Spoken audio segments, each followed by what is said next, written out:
Bismillahirrahmanirrahim. Assalamualaikum warahmatullahi wabarakatuh. Alhamdulillahi rabbil alamin. Wa bihi nasta'inu ala umurid dunya waddin.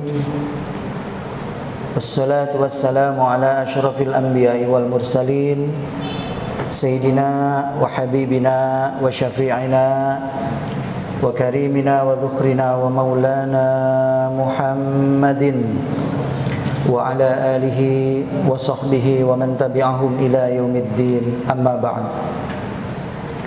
Hadirin wal hadirat jamaah salat tarawih Masjid Al-Aqsa Bintaro yang dimuliakan Allah. Hal yang paling membahagiakan dalam hidup kita adalah pada saat kita berhasil dalam hidup ini senantiasa berjuang terus untuk mendekatkan diri kepada Allah. Hal yang membuat sengsara dalam hidup kita adalah pada saat kita jauh dari Allah Subhanahu wa ta'ala. Hal ini telah diabadikan dalam perjalanan hidup sejarah manusia dari awal.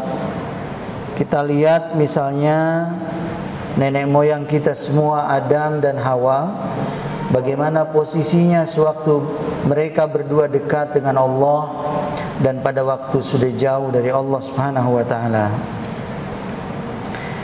Ketika Adam dan istrinya masih berada di dalam surga, Allah memperingatkan kepada mereka berdua. Itu diabadikan dalam surah Al-A'raf ayat 19. Ya Adam uskun anta wa zawjukal jannata fakula min haitsu syi'tuma ولا تقربا هذه الشجرة فتكونا من الظالمين. Dan Allah berfirman, wahai Adam, tinggallah engkau bersama istrimu di dalam surga dan makanlah apa saja yang kamu berdua sukai. Tetapi janganlah kamu berdua dekati pohon yang satu ini. Di sini menggunakan kata hadhihi, ini, ya. Itu menunjukkan bahwa saat itu Adam dan Hawa dekat sekali dengan Allah. Wala taqraba hadhihi syajarah. Tapi coba kita lihat, pada saat Adam itu tergelincir dengan bujuk rayu syaitan, sehingga akhirnya Adam terjauh dari Allah, apa Al-Quran bicara? Wa nadahuma rabbuhuma alam anhakuma antilkuma syajarah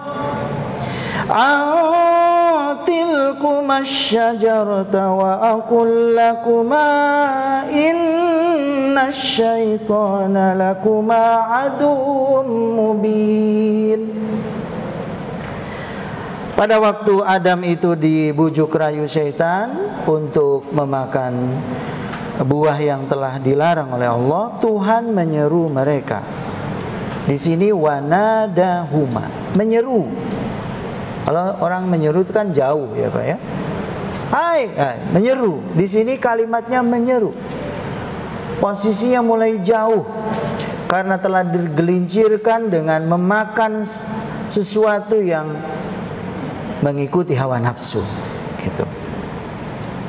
Bahkan Allah bilangnya begini, bukankah aku telah melarang kamu dari pohon itu? Nah, lihat.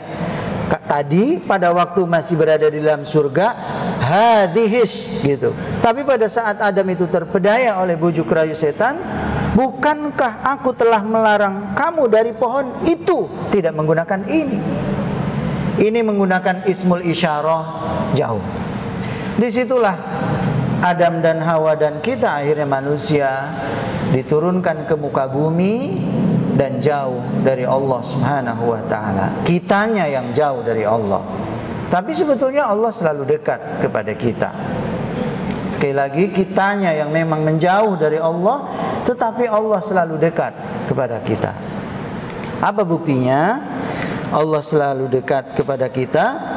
Inilah mengapa di temanya itu puasa sebagai suatu cara mendekatkan diri kepada Allah. Ternyata nanti cek di rumah, itu ayat-ayat puasa dari mulai ayat 183, 184, 185 ya.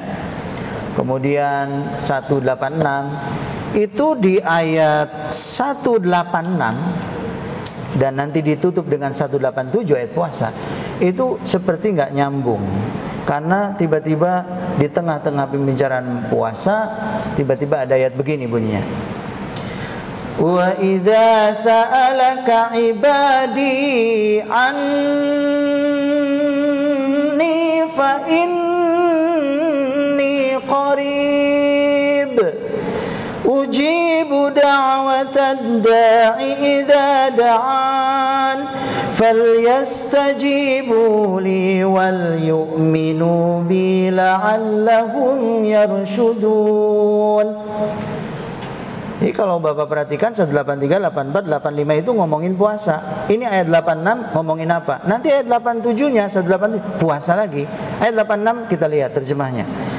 Dan apabila hamba-hambaku bertanya kepadaku Muhammad tentang aku. Saya ulang.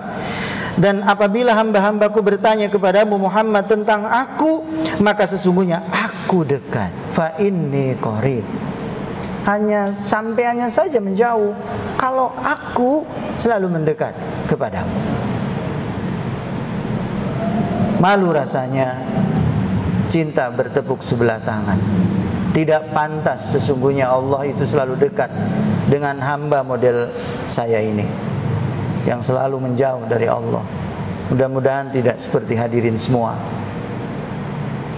Saya ulang, mesra sekali Tuhan ini. Muhammad kalau dia tanya tentang aneh, bahasa gaul Betawinya, sebut sama mereka, aneh ini dekat, saya ini dekat, nggak jauh. Bahkan bukan cuma dekat, Allah bilang, aku kabulkan permohonan orang yang berdoa. Aku jamin, orang yang minta sama aku kabulkan. Jangankan Bapak, iblis saja tuh doa minta usia panjang sampai akhir dikabul. Kita nih ragu sama Allah.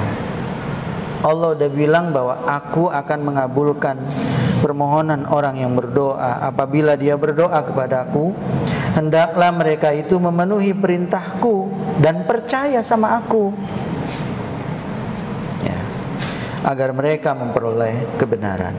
Hadirin wal hadirat jamaah salat tarawih Masjid Al-Aqsa yang mulia.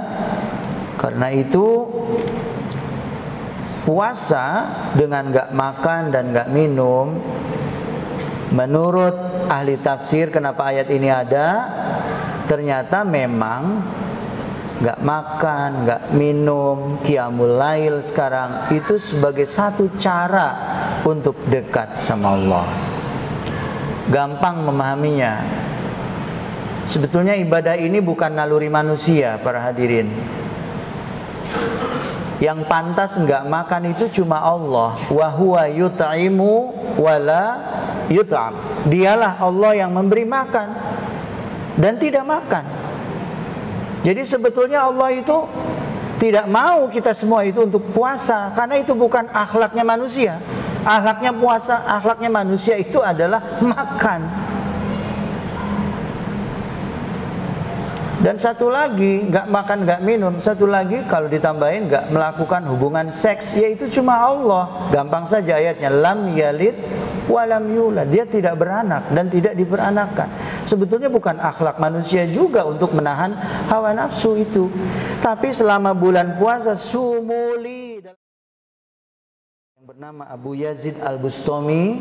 Nanti Anda melakukan perenungan setelah ini di Lailatul Qadar ya, dialog hati Anda dengan Allah. Saya akan cuplik satu pengalaman batin seorang ahli tasawuf pada saat dia berjuang untuk dekat dengan Allah. Berjanjilah untuk bulan puasa ini 1443 berusaha dekat dengan Allah. Ya Allah, kata Abu Yazid, bagaimana caranya aku berjalan menuju untuk mendekatimu ya Allah. Lalu tiba-tiba ada bisikan batin dalam munajatnya Abu Yazid Al-Bustami ini, ada semacam nasihat yang menusuk ke dalam jiwanya begini.